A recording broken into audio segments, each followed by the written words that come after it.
ओम नमः शिवाय। हर हर महादेव। प्रिय भक्तों, आप सभी का दिन शुभ और मंगलमय हो। भगवान भोलेनाथ की कृपा आपके और आपके समस्त परिवार पर सदा सर्वदा बना रहे। प्रिय भक्तों, कल हमने फाल्गुन मास की पावन कथा के प्रथम अध्याय में शिव महापुराण की दिव्य महिमा और भगवान शिव के अनंत स्वरूप का वर्णन सुना। आज फाल्गुन मास के इस शुभ अवसर पर हम शिव महापुराण की उसी पावन कथा को अध्याय 2 के माध्यम से आगे बढ़ाने जा रहे हैं।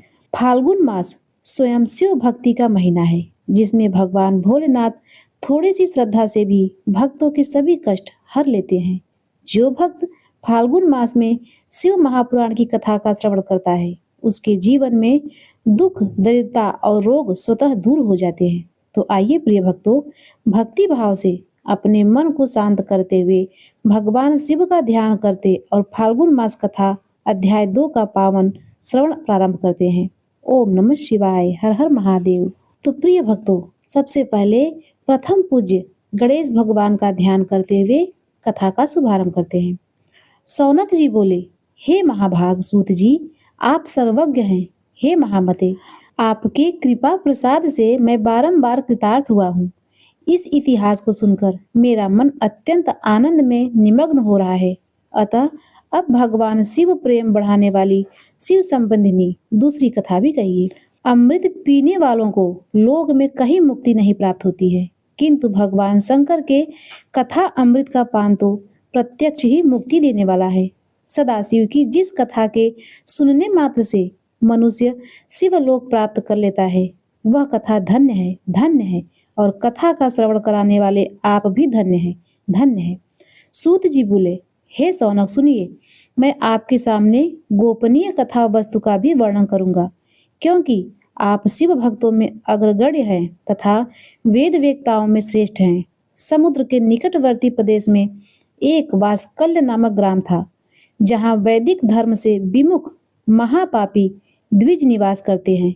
वे सब के सब बड़े दुष्ट हैं।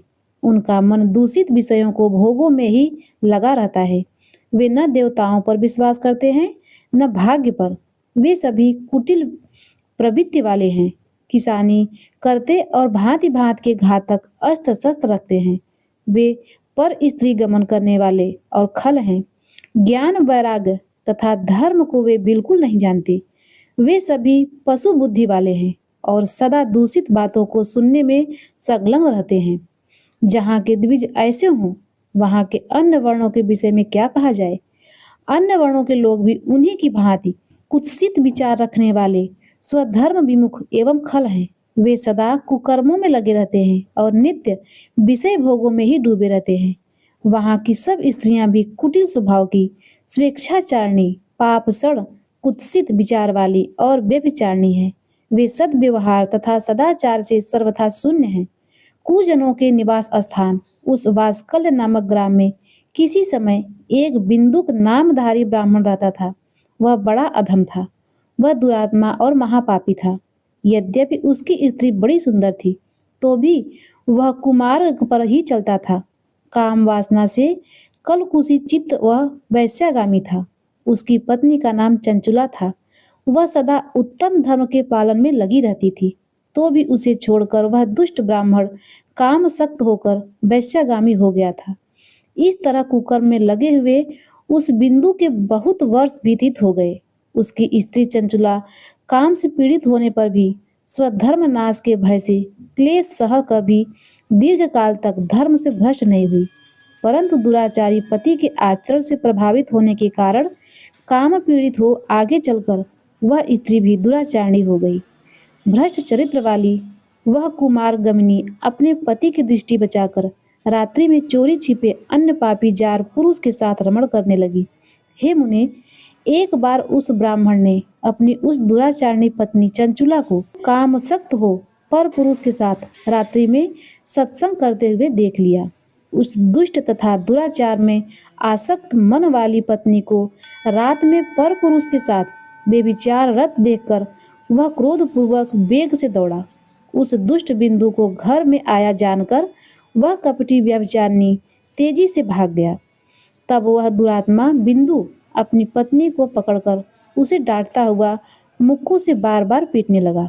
वह व्यभिचारिणी दुष्टा नारी चंचुला पीटी जाने पर कुपित होकर निर्भयता पूर्वक अपने दुष्ट पति बिंदु से कहने लगी।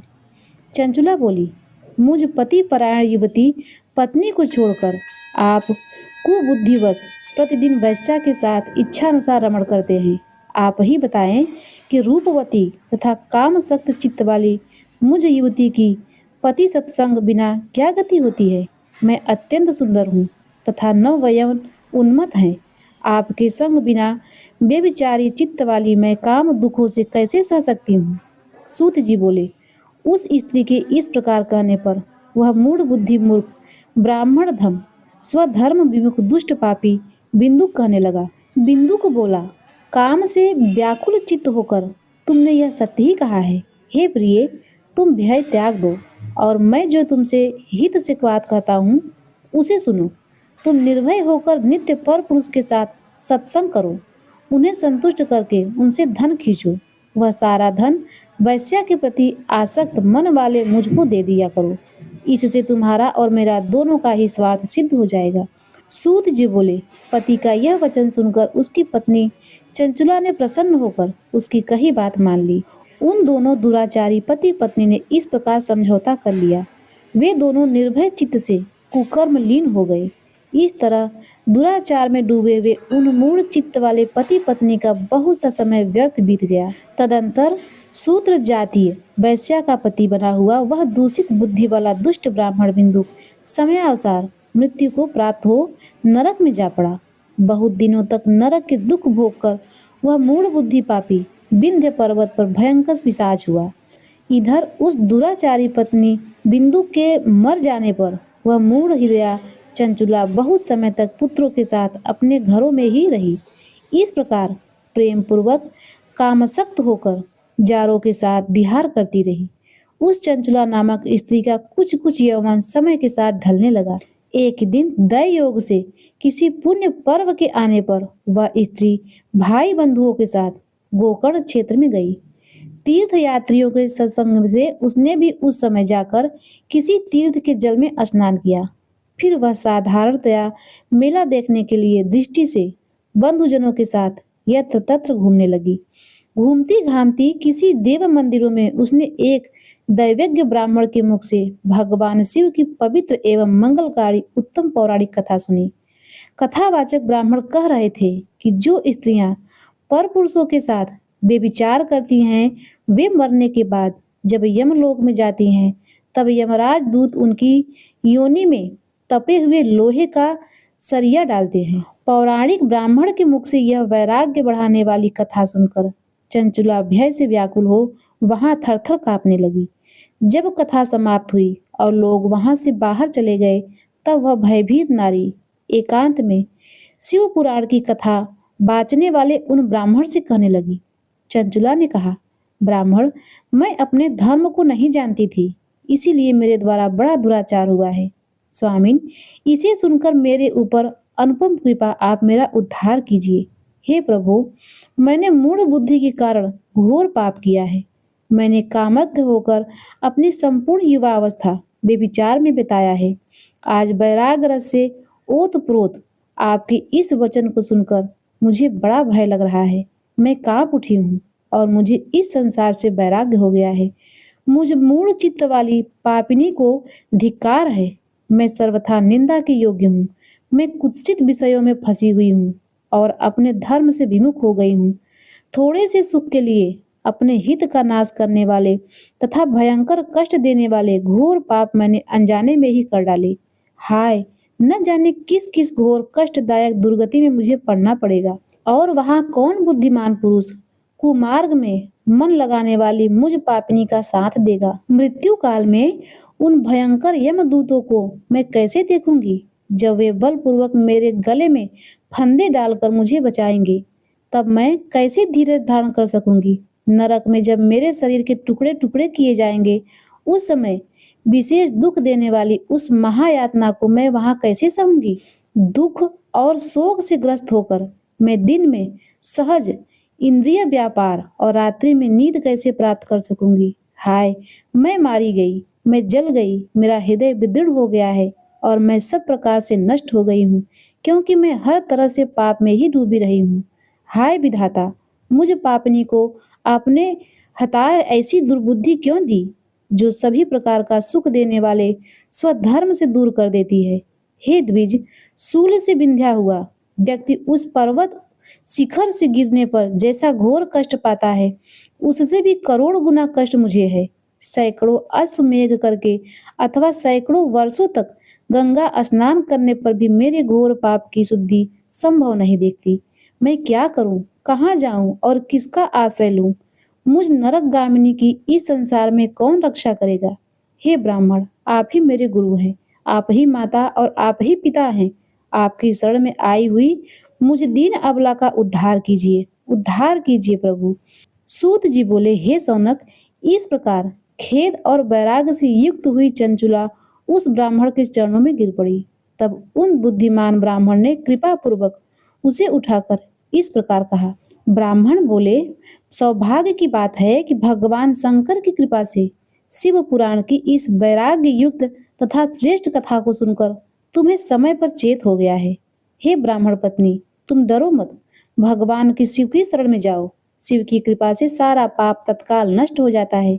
मैं तुमसे भगवान शिव की कीर्ति कथा से युक्त उस परम वस्तु का वर्णन करूंगा, जिससे तुम्हें सदा सुख देने वाली उत्तम गति प्राप्त होगी। शिव की उत्तम कथा सुनने से ही तुम्हारी बुद्धि इस तरह पश्चाताप से युक्त एवं शुद्ध हो गई है, साथ ही तुम्हारे मन में विषयों के प्रति वैराग्य हो गया है। तत्पश्चात ही पाप करने वाले पापियों के लिए सबसे बड़ा प्रायश्चित है। सत्पुरुषों ने सबके लिए पश्चाताप की ही समस्त पापों का शोधक बताया है। पश्चाताप से ही पापों की शुद्धि होती है। जो पश्चाताप करता है वही वास्तव में पाप का प्रायश्चित करता है, क्योंकि सत्पुरुषों ने समस्त पापों की शुद्धि के लिए जैसे प्रायश्चित का उपदेश किया है, वह सब पश्चाताप से संपन्न हो जाता है। जो पुरुष विधि पूर्वक प्रायश्चित करके निर्भय हो जाता है पर अपने कुकर्म के लिए पश्चाताप नहीं करता, उसे प्रायः उत्मत्त गति नहीं प्राप्त होती, परंतु जिसे अपने कुकृत्य पर हार्दिक पश्चाताप होता है, वह अवश्य ही उत्तम गति का भागी होता है। इसमें संशय नहीं है। इस शिव पुराण की कथा सुनने से जैसे चित्त की शुद्धि होती है, वैसे ही दूसरे उपायों से नहीं होती। जैसे दर्पण साफ करने पर निर्मल हो जाता है, उसी प्रकार इस शिव पुराण को कथा से चित्त अत्यंत शुद्ध हो जाता है। इसमें संशय नहीं है। मनुष्य के शुद्ध चित्त में जगदम्बा पार्वती सहित भगवान शिव विराजमान रहते हैं। इससे वह विशुद्ध आत्मा पुरुष शिव सदाशिव के परम पद को प्राप्त होता है।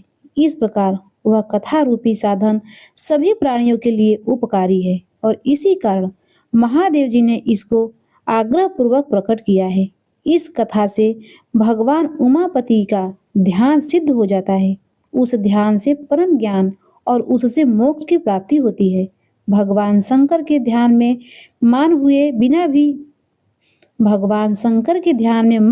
बिना भी यदि कोई इस कथा को मात्र सुनता है, वह दूसरे जन्म में भगवान के ध्यान को सिद्ध कर परम पद को पा लेता है।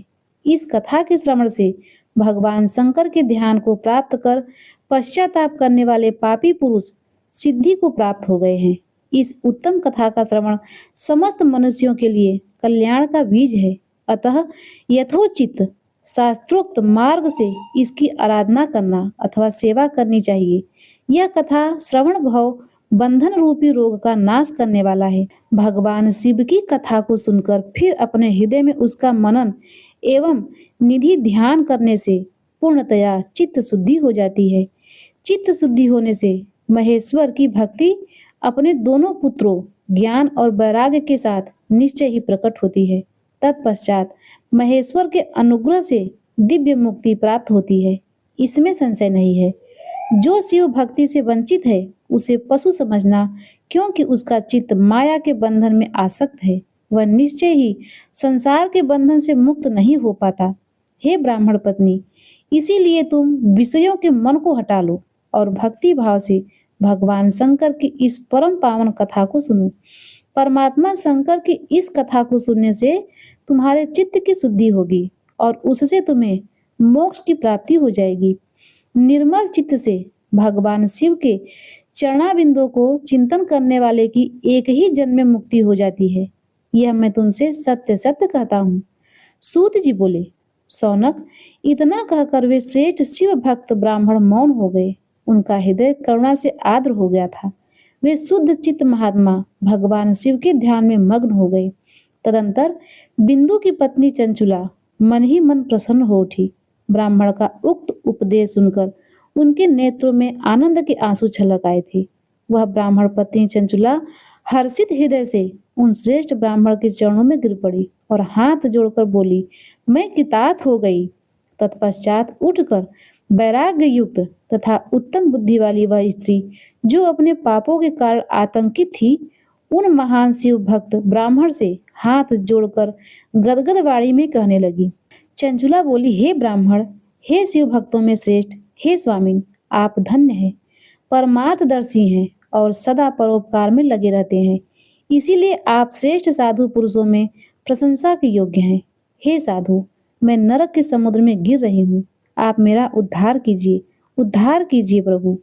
पौराणिक अर्थ तत्व से संपन्न जिस सुंदर शिव पुराण को कथा को सुनकर मेरे मन में संपूर्ण विषय वैराग्य उत्पन्न हो गया है, उसी इस शिव पुराण को सुनने के लिए इस समय मेरे मन में बड़ी श्रद्धा हो रही है। सूत जी बोले, ऐसा कहकर हाथ जोड़कर उनका अनुग्रह पाकर चंचुला उस शिव पुराण की कथा को सुनने की इच्छा मन में लिए उन ब्राह्मण देवता की सेवा में तत्पर हो वहां रहने लगी। तदंतर शिव भक्तों में श्रेष्ठ और शुद्ध बुद्धि वाले उन ब्राह्मण देवता ने उसी स्थान पर उस स्त्री को शिव पुराण की उत्तम कथा सुनाई। इस प्रकार उस गोकर्ण नामक महाक्षेत्र में उन्हीं क्षेत्र ब्राह्मण से तदंतर शिव भक्तों में श्रेष्ठ और शुद्ध बुद्धि वाले उन ब्राह्मण देवता ने उसी स्थान पर उस स्त्री को शिव पुराण की उत्तम कथा सुनाई। इस प्रकार उस गोकर्ण नामक महाक्षेत्र में उन्हीं श्रेष्ठ ब्राह्मण से उसने शिव पुराण की वह परम उत्तम कथा सुनी, जो भक्ति ज्ञान और वैराग्य को बढ़ाने वाली तथा मुक्ति देने वाली है। उस परम उत्तम कथा को सुनकर वह ब्राह्मण पत्नी अत्यंत कृतार्थ हो गई। उन सतगुरु की कृपा से उसका चित्त शीघ्र ही शुद्ध हो गया। भगवान शिव के अनुग्रह से उसके हृदय में शिव के सगुण रूप का चिंतन होने लगा। इस प्रकार सदगुरु आश्रय लेकर उसने भगवान शिव में लगी रहने वाली उत्तम बुद्धि पाकर शिव के सच्चिदानंद स्वरूप का बारंबार चिंतन आरंभ कर दिया। वह प्रतिदिन तीर्थ के जल में स्नान करके जटा और वक्कल धारण करने लगी तथा समूची देह में भस्म लगाकर रुद्राक्ष के आभूषण धारण करने लगी। वह भगवान शिव के नाम जप में लगी रहती थी।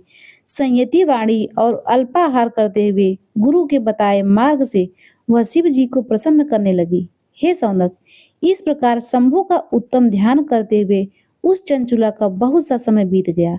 तत्पश्चात समय के पूर्ण होने पर भक्ति ज्ञान और वैराग्य से युक्त हुई चंचुला ने अपने शरीर को बिना किसी कष्ट के त्याग दिया।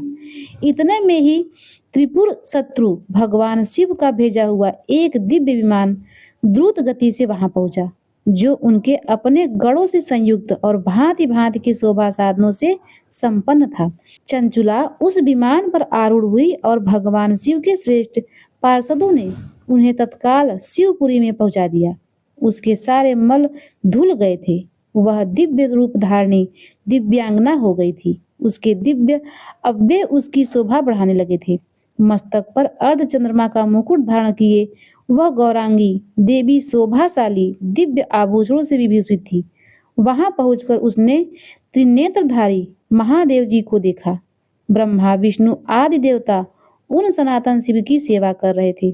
गणेश भृंगी नंदीश वीरभद्रेश्वर आदि गण उत्तम भक्ति के साथ उनकी उपासना कर रहे थे। उनकी अंग कांति करोड़ों सूर्यों के समान प्रकाशित हो रही थी। कंठ में नील चिन्ह शोभा पाता था। उनके 5 मुख थे और प्रत्येक मुख में 3-3 नेत्र थे। मस्तक पर अंध चंद्रमा का मुकुट शोभा देता था। उन्होंने अपने वामंग में गौरी देवी को बिठा रखा था, जो विद्युत पुंज के समान प्रकाशित थी। गौरीपति महादेव जी की कांति कपूर के समान गौर थी। उन्होंने सभी अलंकार धारण कर रखे थे। उनका सारा शरीर श्वेत भस्म से भासित था। शरीर पर श्वेत वस्त्र शोभा पा रहे थे। वे अत्यंत उज्जवल वर्ण के थे। इस प्रकार परम उज्जवल भगवान शंकर का दर्शन करके वह ब्राह्मण पत्नी चंचुला बहुत ही प्रसन्न हुई। अत्यंत प्रीति युक्त होकर उसने बड़ी उतावली के साथ भगवान को बारंबार प्रणाम किया। फिर हाथ जोड़कर वह बड़े प्रेम से आनंद और संतोष से युक्त हो विनीत भाव से खड़ी हो गई। उसके नेत्रों से आनंद का कुआओं की अविरत धारा बहने लगी थी तथा संपूर्ण शरीर में रोमांच हो गया। उस समय भगवती पार्वती और भगवान शंकर उसे बड़ी करुणा के साथ अपने पास बुलाया और सौम्य दृष्टि से उसकी ओर देखा। पार्वती जी ने तो दिव्य रूप धारणी बिंदु प्रिया चंचुला को प्रेम पूर्वक अपनी सखी बना लिया। वह उस परमानंद ज्योति स्वरूप सनातन धाम में अविचल निवास पाकर दिव्य सौख्य से संपन्न हो अक्षय सुख का अनुभव करने लगी। तो प्रिय भक्तों, आज के अध्याय में बस इतना ही। इसके आगे की कथा आप सभी भक्त लोग अगले अध्याय में जरूर सुनिएगा। अब आइए सुनते हैं शिव चालीसा का पाठ। जय गणेश गिरिजा सुमन मंगल मूल सुजान, कहत अयोध्या दास तुम देव अभय वरदान। जय गिरिजापति दीन दयाला, सदा करत संतन प्रतिपाला। भाल चंद्रमा सोहत के कानन कुंडल नागपन के। अंग गौर श्री गंगे बहाए, मुंड माल तन छार लगावे। वस्त्र खाल बागंबर सोहे, छवि को देख नाग मुनि मोहे। मैना मात की हवे दुलारी, वाम अंग सोहत छवि न्यारी।